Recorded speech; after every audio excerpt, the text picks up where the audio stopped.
Sometimes when you check the mail, you may panic if you're getting letters from government offices like the IRS. So that is why we have CPA Kimberly Washington, our financial expert, in studio to tell us there's no need to panic when you see those 3 letters on an envelope. I know it can really freak you out. So Kim, the first question we have for you today is, what is the first step somebody needs to take if they get a notice from the IRS in the mail? Right, so it really is no need to panic, and there are some things that, of course, that you can do. The first thing that you want to do, of course, is get an understanding of why you may owe taxes or what the letter may be about. And especially in the case that if you do owe, if it comes to your tax return, review your tax return and see whether or not there are additional deductions that maybe you can take. When it comes to penalties and interest, get an understanding and see whether or not you can have those penalties abated. But the main thing is that you do want to get in contact with the IRS to make certain that there are no other remedies or anything else that you can do at this time to resolve your situation.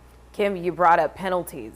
Let's talk about some available options for somebody who may owe the IRS. What can they do? So when you see penalties, a lot of people get disgusted, but one of the things you can keep in mind is that you can have those penalties abated. The first thing you want to know is what's called a first-time penalty abatement. This is available to someone who has yet to have a penalty before. You can pick up the phone, call the IRS, and ask them to remove that penalty. Another case, if you don't qualify for that, you may want to look at what's called a reasonable cause penalty. That could be a case if something else happened. Maybe it was a fire or someone in your family died or whatever the case may be. There are still other options, but you do want to pick up the phone and get in contact with them.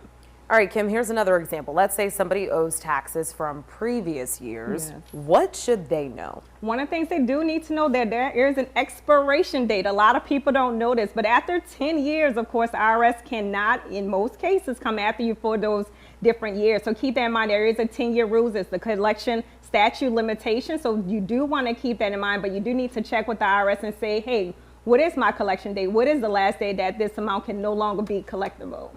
And Kim, lastly, tell us some of the options, somebody who owes money and maybe trying to find those payment options. Where can they get more information and just, get a closer look at some of the things they can do to take care of this? Right. One of the things you do want to keep in mind, you can contact the IRS, ask for what's called a payment agreement. You can also do what's called a short-term payment arrangement where you can say, hey, look, I have the money right now, but in the next 180 days, I will. So that's another option. And then last but not least, you may want to look at what's called an offer in compromise. This is a case if you don't have a lot of assets or a lot of income, they can actually compromise the amount of money that's actually owed at this time. So there's a lot of different resources. You can definitely follow me at KimSense to find out more information if you need to do so. All right, CPA Kimberly Washington, keeping everybody calm.